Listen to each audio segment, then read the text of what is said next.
one of the places, certainly not the only place, but one of the places where we're going to see the impacts of climate change most vividly is along our coastline and in Long Island Sound.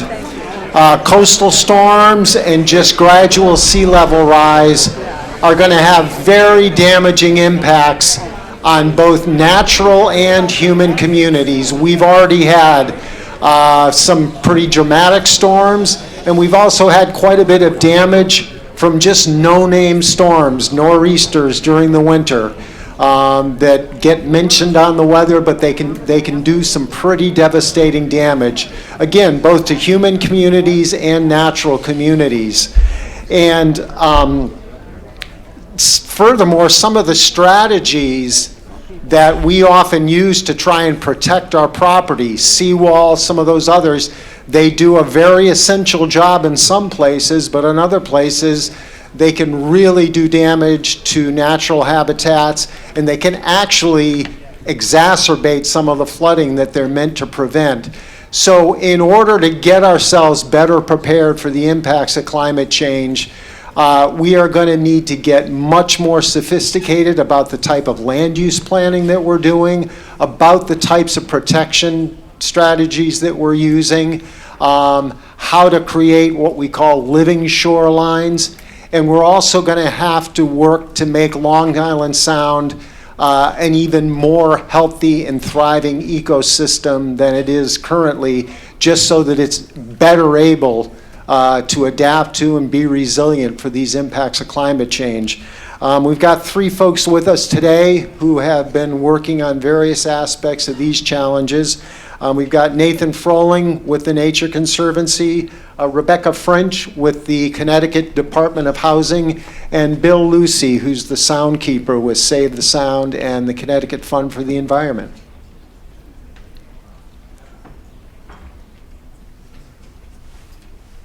Have at it. I think I'm starting off. Can everybody hear me? Just checking the microphone. Well, it's a delight to be here, and I'm very excited to talk about the Connecticut Long Island Sound Blue Plan. There's 2 things that I would like you to remember from what I'm saying.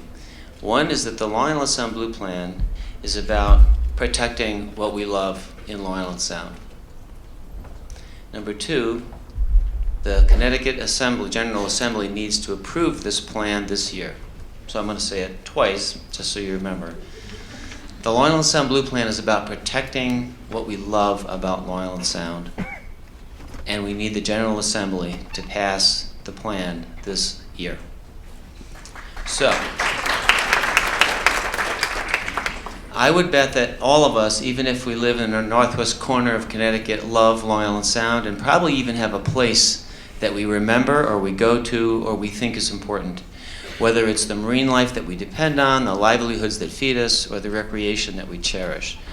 And yet we also know with changing times, things in the sound are going to change, and we can't predict exactly what that's going to be. We also know with climate change, as you were saying, David, there are new kinds of changes that we are just beginning to anticipate what those might be, whether it's trying to protect ourselves from sea level rise or the need potentially to bring in cables with new offshore wind. What we care about with the Long Island Sound Blue Plan is that whatever changes are going to come our way, and there are many already proposed that I'm not even mentioning, we want to make sure that the things that we love are going to be protected at the end of the day. And those are those marine ecological resources and those many human uses that we sometimes take for granted. And as it turns out right now, while we have certainly a system in place for regulating project by project on an incremental basis, we do not have an approach that is comprehensive, that is holistic, that allows us to take the sound as a whole and say we have a vision for it and we're going to put in place a foundation like the Blue Plan to help assure that each time there's an incremental change, it lives by that broader foundation that we've established for protecting what we love. All right, that's kind of a nice intro. So what actually is the Blue Plan? I'm just curious, how many have heard of the Blue Plan? Holy. That's a lot. Great, okay. Well, so in 2015, the General Assembly passed legislation that said we need a Blue Plan, we need a comprehensive inventory of resources and uses in Long Island Sound, and we also need a set of policies that will better direct how future uses are going to be implemented. At its core, the Blue Plan is about protecting those ecological resources and existing human uses. Let's talk about some of the basics, though. The Blue Plan is not about restoration. It's not about improving water quality. Those are the kind of things we often hear about with Long Island Sound. This is about where is it? This is about maps. This is about spatial, geospatial stuff. This is about getting an idea of how we're going to look at the lay of the land. It's not about redistributing what's already going on. In fact, it's about protecting those existing uses, as I've said already, and where they occur. It's how those new uses come in. It's the new uses that we're focusing on, and making sure that where they get placed and how they get placed still protects what we love in Long Island Sound. Okay, so if you want to boil this whole process down into two basic things, it's finding those really important special areas, those geographic areas, mapping them, and then identifying the policies that we need that are new for protecting those areas and the rest of Long Island Sound as well. So the areas and the policies. So after about 3.5 years of working with marine ecologists and gaining expertise from many, many different stakeholders, we have put together a whole set of maps of Long Island Sound that you've never seen before, that have identified 14 ecologically significant areas and 29 significant human use areas. So we now have this picture of the Sound that provides a foundation for protecting what we love, whether it's sailboat racing, dive sites, important routes for maritime commerce, 29 different human uses, whether it's hard and complex seafloor or soft corals, or cold water corals, marine mammals. We now have those mapped in Long Island Sound. So what about the policies? And is it possible that we can protect all of that without new regulations? Indeed, the Long Island Sound Blue Plan is not a new set of regulations. It does not require a new permit. What it does is provide guidance and direction to the existing permitting processes that are already in existence. And that includes siting and performance standards. It includes a lot of detail and a lot of good information about how we can protect the things we love, but it works with the existing permitting system. The authorities that will need to consider those Blue Plan policies are Connecticut DEEP, the Department of Agriculture, the Connecticut Siting Council, and the local shellfish commissions. And they are the ones who will implement these policies. It's helpful to understand this regulatory question by thinking about the fact that the Blue Plan helps provide more clarity for statutes like the Coastal Management Act, or new guidance and understanding and direction for how to fill out and turn in your structures, dredge, and fill permit application. So it's not a new application, but it's better information about how you do your existing work. So at the end of the day, it protects these things we care about, but it also helps new project proponents who have a much clearer idea of how to navigate the system than what they do today. I would like to acknowledge the many people that have worked on this and say that certainly DEEP has been at the core of this, Connecticut Sea Grant, along with the Nature Conservancy, and particularly the Blue Plan Advisory Committee that was set up by the legislature and the governor to help guide this process. But most importantly are the nearly 2,000 individuals from stakeholders and scientists who provided information and time to make the Blue Plan what it is. There's a website out there. The map viewer is available where you can access all these maps that I'm talking about. We're very excited about it. Again, this is going to protect what you love, but we need the legislation to pass to approve this plan in this year, 2020. Thank you.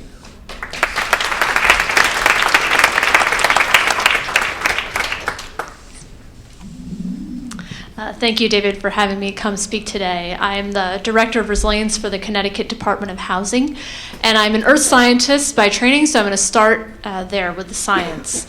The largest earth science society in the world, of which I'm a member, the American Geophysical Union, adopted the position this past fall that immediate and coordinated actions to limit and adapt to human-caused climate change are needed to protect human and ecological health, economic well-being, and global security. Full stop.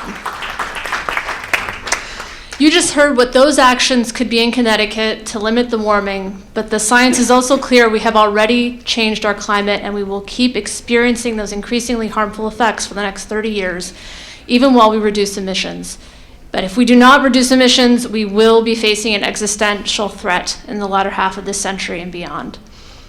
So here's a list of issues we need to address between now and 2050, and I'm citing well-established science from the Yukon Circa Climate Science Report for Connecticut that came out in 2019, if you have not seen that report.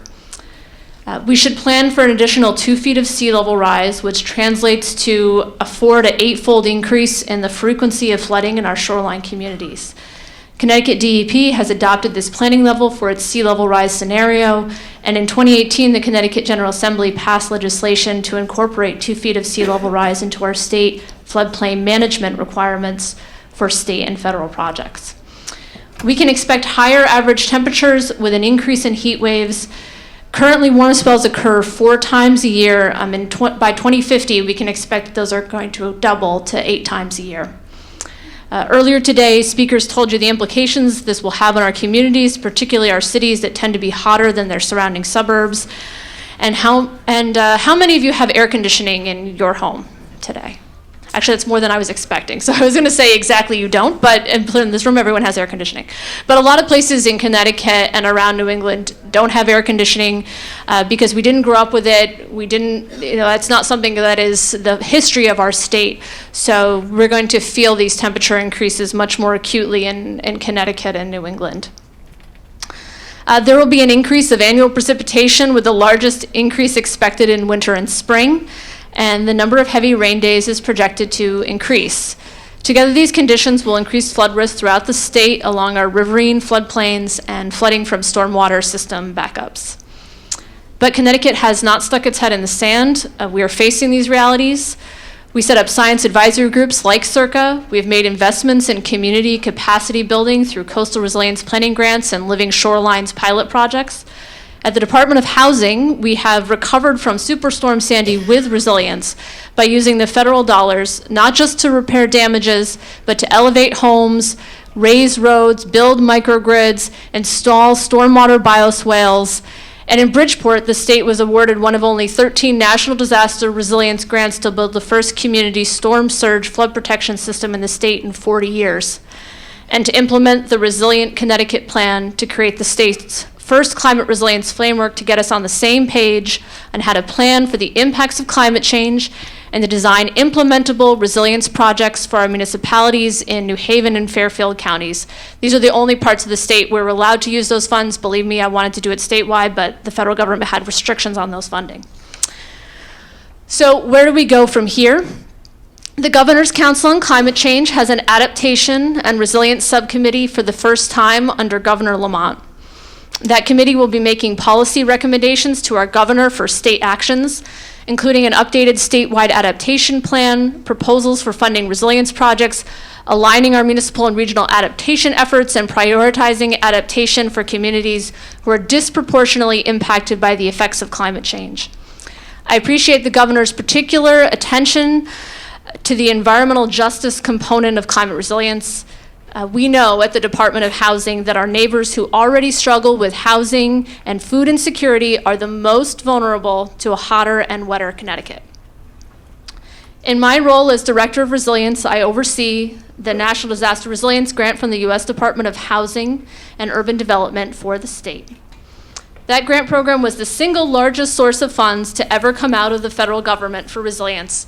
And we were fortunate to get it because without a new resilience initiative at the federal level, there is no comparable source of funding strictly for resilient infrastructure investments unless another large disaster hits our state. Now, clearly, only funding resilience after a storm is not by definition thinking ahead. But storm recovery is the largest source of resilience funding right now from the federal government. The U.S. Congress is beginning to understand the situation, and in 2018 they authorized FEMA, that's the Federal Emergency Management Agency, to create the National Public Infrastructure Pre-Disaster Mitigation Fund as a 6% set-aside of annual disaster recovery grants. So that means that starting this year in 2020, 6% of all federal disaster dollars will go towards a grant program for projects to help prevent damage. Since we have been having stronger and more frequent storms causing huge amounts of damage across our country, 6% is actually going to be a significant amount of funding. For 2020, it will double the funds available through this program to an estimated $250 million in the next funding round. But that is national. That's not for the state of Connecticut. That's nationally available. In closing, there's 3 things you should know about this program.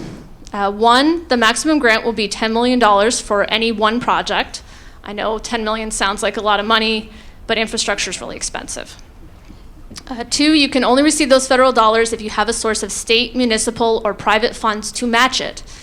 In order to get $10 million in federal dollars, you have to have at least $3.3 million, or equivalent to 25% in match from those other sources.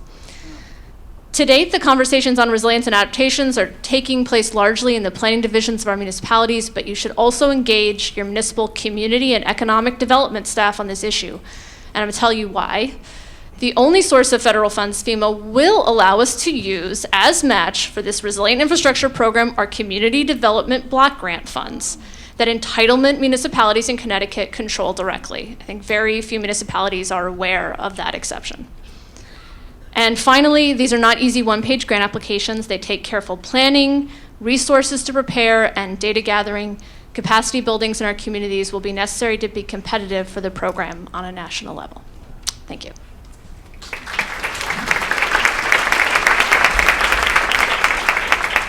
Okay, how's the microphone? Everybody here? All right. My name's Bill Lucey. I'm the Long Island Sound Keeper. I spent a lot of time on the Sound, looking at the shoreline and seeing what measures people are taking, but I just want to take this opportunity to say it's also very important to look inland. My topic today is how are we going to pay for all this, and we just discussed FEMA as an option. This is very expensive work. And right now, as we all know, the state is not exactly flush with money to address this situation, but the urgency is there. I'll give you an example. Last year, with the trends of increasing intense rainfall event that were just mentioned, we had an 8-inch rain event in Killingworth, and it put about a 6-foot ditch in the middle of our road. It lifted up another road. The asphalt actually floated away. It blew out stream crossings. None of that was in the town budget. You know, I mean, we're going to end up paying for this one way or the other. So there's a FEMA statistic which says for every dollar you spend in prevention, you get $6 return in money you don't have to spend when your roads blow out or when the buildings are damaged during a storm event. So the ounce of prevention, that old cliche, is basically what we're talking about here. And we know what's coming down the horizon, so we need to get prepared now. And there have been some efforts made in that direction. The Nature Conservancy has an excellent source called the Resiliency Mapper. It's online, you can look it up, and it shows a bunch of different projects across the state of Connecticut. Includes shoreline projects, natural shoreline projects, gray infrastructure ones, stuff up the rivers, fortifying banks or putting in natural riparian zones. 200 of those are actually stormwater projects. So stormwater is a big issue for resiliency, not only because it causes localized flooding, but it also delivers a massive amount of pollution to Long Island Sound, which is one of my primary areas of concern. There have been studies that show sometimes stormwater runoff is equal to sewage output. And we heard a lot of talks today about all the pesticides and the PFAS. Your roofs are breaking down, emitting chemicals every time it rains. That entire toxic slough is going directly into our surface waters, then into our estuaries, then in the Long Island Sound. So that's one of the reasons the Soundkeeper is up here today. And we have CSOs, of course, combined sewer overflows. How many are familiar with those? That's when the rainwater combines with the sewage and goes directly into Long Island Sound or the rivers. So we need to figure out how to fund all this. So So we mentioned some federal funding. There's FEMA. They have the pre-disaster program. You have NOAA with a regional coastal resiliency program. EPA has smart growth grants. NRCS, I know Denise is here. They have conservation innovation grants. EQIP. The U.S. Fish and Wildlife Service has a coastal program. We used to use that for fish passage for replacing culverts, but underside culverts create backwatering, get a habitat benefit and a flooding mitigation benefit at the same time. Some foundations are getting involved, like the Resilient Landscapes Initiative, but sort of supported by Doris Duke. So you do need to go to your planning departments and get them to inundate the federal government with grant applications to demonstrate the need that is out there. In state, we do have CIRCA, which is the Institute for Resilience and Climate Adaptation. It's an amazing resource. They've done an excellent job in gathering research. They do have a grant program called the Municipal Resilience Grant Program. It's capped at $100,000 a year, so it's mostly for planning and kind of identifying projects such as the Nature Conservancy did, so you can scope out the problem, price them out, and then you know how much each town's going to need to actually become truly resilient. And it's going to be extremely expensive. The Clean Water Fund has been evolving. That DEEP runs that for sewage infrastructure upgrades. There is a resiliency component in statute. Right now they're focused on CSO abatement, but there is a resiliency component to that since 2017. If you're going to use state funds and do something with a pump station or a wastewater treatment plant, you have to build in resiliency to that project in order to qualify for the state dollars. There was state resiliency bonding in the past. There were some challenges getting that money out. DEEP has been cut back year after year, as we're all aware. But bonding at the state level is another option. And then my personal favorite is stormwater authorities. Now this is a local effort in order to raise funds to deal with a stormwater situation for your system. There's only one in the state. We have a pilot program, only 4 towns are authorized. That is New London, and they've run for over a year. They raised $1.2 million. They have 2 full-time staff that look at stormwater situations. They have flooding problems in New London, which created the impetus to pass that. What it is a fee. It's not a tax. You'll hear it called the rain tax. But if you have a building that runs water during a storm or rainfall, you're using the system that discharges that water off the roads to make it safe to drive and into the streams. So it's a fee. The more gallons you put into that system, the more you should pay to maintain the infrastructure that moves that water off. So that becomes basically where we're at. If you want steady funding, it's either going to be taxes or fees. Brantford passed, was mentioned this morning, Municipal Climate Change and Coastal Resiliency Fund. Brantford championed this, a legislator passed this last year. It allows local towns to create a resiliency fund. They can use that for matching grants. They can build it. They can rapidly invest this in order to be prepared for a disaster. There are other communities out west. Cut it short because I'm running out of time. There's on Long Island, the Peconic Bay Community Preservation Fund has a 2% transaction fee, which was mentioned in the open space discussion this morning. They've raised over $1 billion towards coastal resiliency, open space, just in the Peconic Bay area. So we're really going to have to look at the municipalities with the expertise from the state and a tremendous amount of pressure on the federal government to come up with the dollars that will get us to the point where we can let the storms rage and we don't have to worry about a big cleanup bill afterwards. Thank you. Thank you.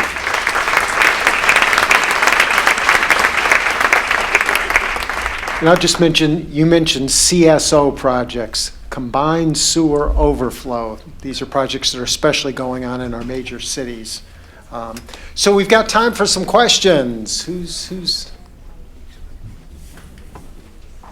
David.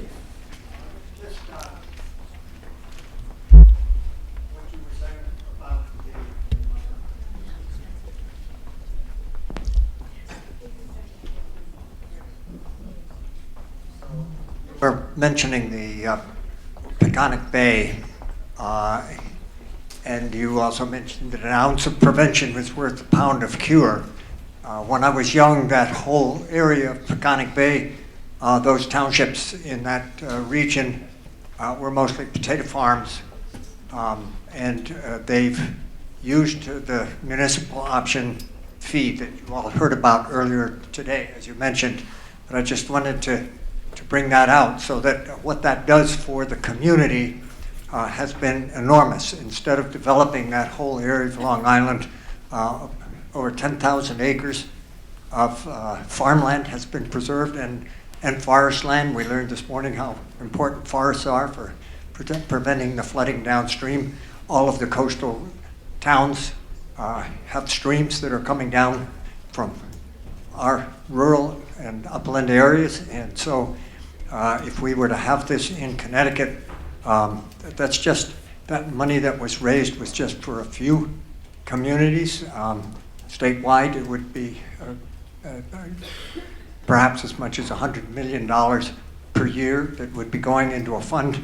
They now use it on Long Island for stewardship as well, because some of these farms that have been repurposed into vineyards and hop yards, doing a lot of organic farming, but they've also had some more runoff problems, and so some of that money can go into the stewardship of the land as well at Peconic Bay.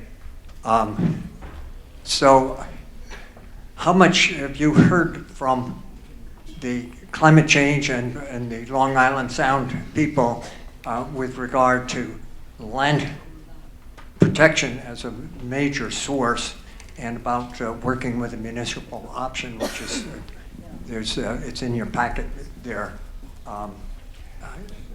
in terms of working together with the land protection people to help save Long Island Sound from all of the flooding problems that we're going to face in the next generation?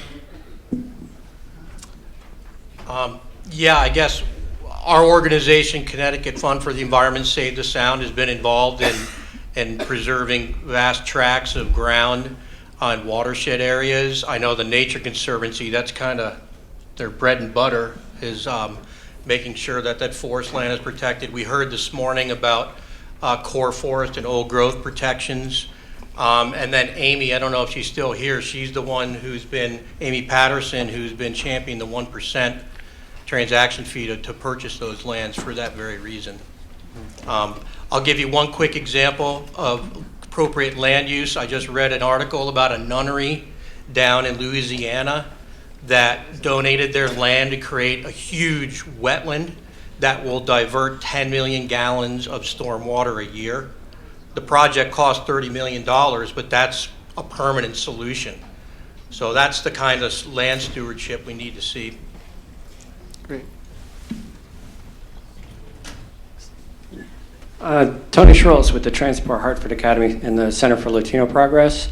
My question has to do with our stormwater separation project here in the Metro Hartford region, which we are actually, there are funds from everyone who pays for their water, and there are projects. My concern is that with the over $2 billion in funds in that long-range project to separate stormwater and sewer and clean up the Connecticut River and reduce future flooding, we are only investing in gray infrastructure, which are extremely expensive tunnels for storage. There's a 4-mile long tunnel from the South Meadows to the West Hartford line, 20 feet in diameter, and 1 or 2 more tunnels in the plan.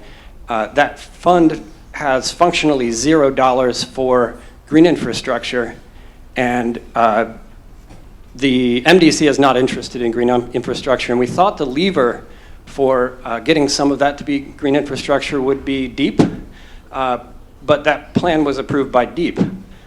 So we don't know how to actually make that a climate plan as well as a water quality plan. You want to? I can answer. Yeah, go ahead. All right. So, yes, the greater Hartford area with MDC, That's an entity unto its own. I do know they pursued stormwater authority legislation last year, specifically for their region, which did not pass. There was legislation for a statewide effort, which we hope passes this year. The way DEEP looks at it is there's 1 billion gallons of combined sewer overflow going into the waters of the state of Connecticut, so they're hyper-focused on eliminating the CSOs in the state. CSO-free Connecticut should get a bumper sticker. But you're right. We do a lot of green infrastructure, and the only way that DEEP will approve those projects through the Clean Water Fund at this point in time is if it's associated with a CSO project, as yours is. So, for example, we'll be meeting with Bridgeport next week, and they have affordable housing right behind their west plants, one of the biggest sewage treatment plants in the state, lots of asphalt. There's lots of decrepit buildings and lots. There's a lot of opportunity to put trees and bioswales and green up the community, not just for the stormwater, but also to reduce the urban heat, to just create a better atmosphere for the people that are living and playing and the kids going to school there. So we need to lobby to make sure that green infrastructure funding in the Clean Water Fund is still there. And they will put it in if you request it. But I think it might be wise to look at several other grant sources and maybe have a local community start doing it. Yeah, New Haven has started. You'll see if you walk in certain areas in downtown New Haven, you'll see on the sides of the roads these areas. Well, some of them are as big as these two tables here that are little, in effect, concrete bioswales, but they are planted with native species. We've tested one in Bridgeport with a fire truck sending some large volumes of water down the street, and it handled almost all of it. That's the kind of thing. It takes a lot more planning in some ways than some of the huge infrastructure projects, but those types of small efforts, rooftop plantings, bioswales, all of that is the kind of things that we need to see. Philadelphia has done a pretty massive program with doing a more green infrastructure approach to stormwater. But it's something we're going to have to watch out for with our stormwater authorities if we can get those authorized, making sure that they're using these types of techniques. Yeah, and in that legislation that almost went through last year, passed the House, it was amended to say if you put a cistern under your building or you detach from the stormwater system and don't have a lawn, you put in a rain garden instead of a lawn, your fees would go down. So that was the incentive within that bill to do just that. And something I've been doing, certainly green infrastructure is a good idea because it has all those multiple benefits.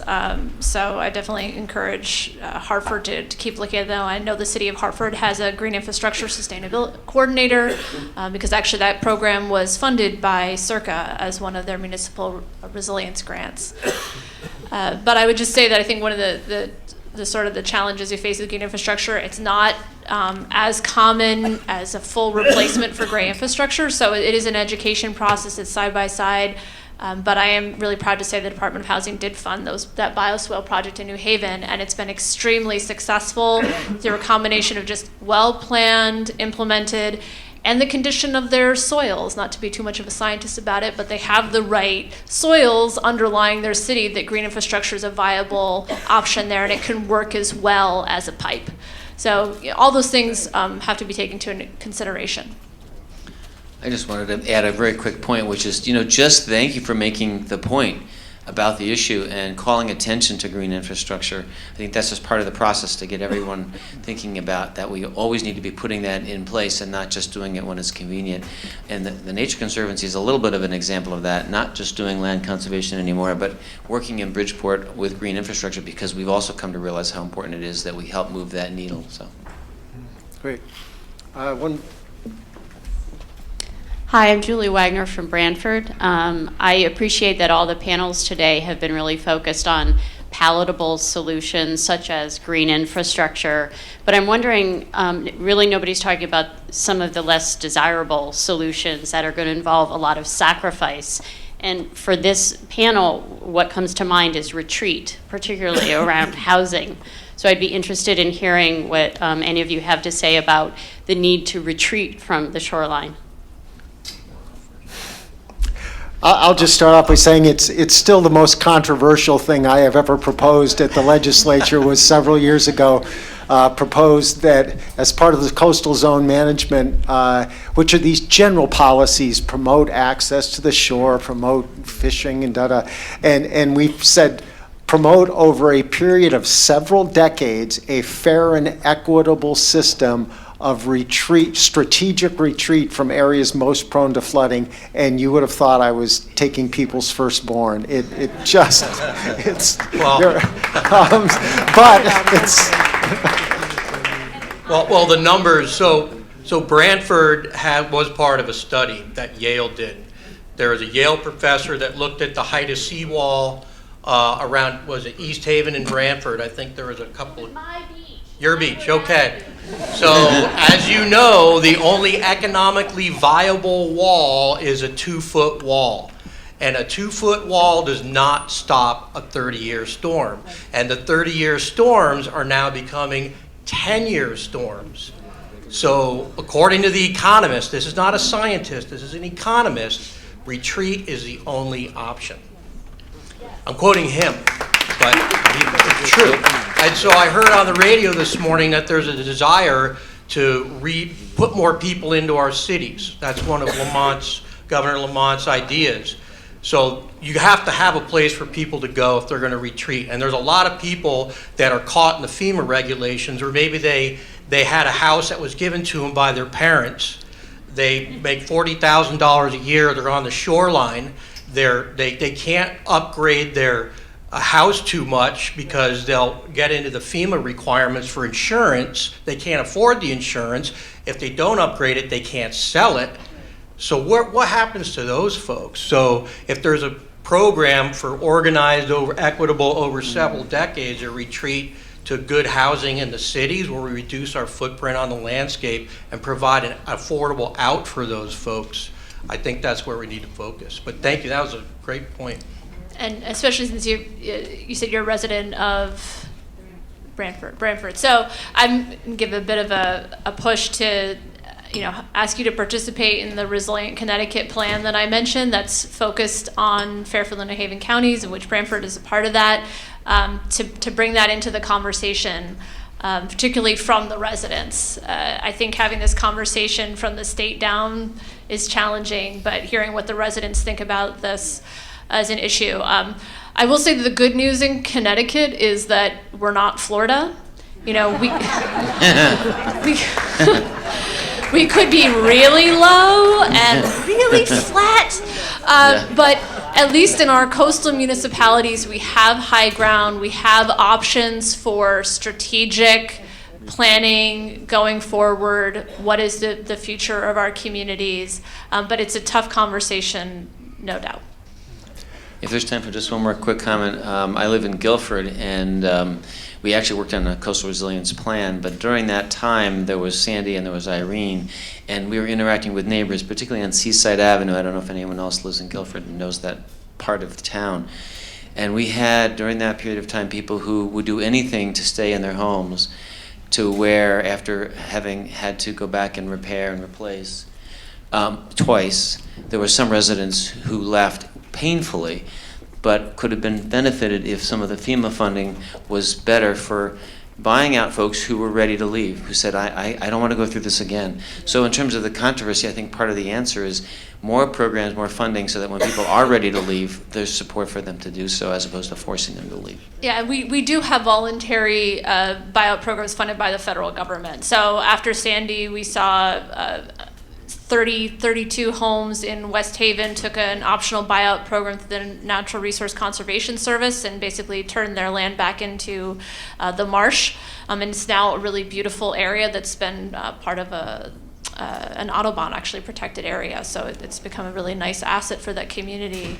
And FEMA also provides funding for buyout for single family homeowners who come forward. So it exists in the state of Connecticut. Just want to mention that coastal resilience has been a real focal point for a new group at the legislature, the Coastal Caucus, which is co-chaired by two legislators who were at least with us, Senator Cohen and Representative McCarthy Vahey. They were both here this morning at least, but they are co-chairing this new Coastal Caucus, and again, their major focus so far has been coastal resilience and how to get the state more engaged with that, doing even more than they have been doing. Their next meeting is January 22nd. I think it's 1 or 1:30? Oh, 11, okay. 11. So those are open to the public, so come and listen to us. They've had some really interesting presentations so far. We're going to conclude this panel, and let's give them a hand and thank them.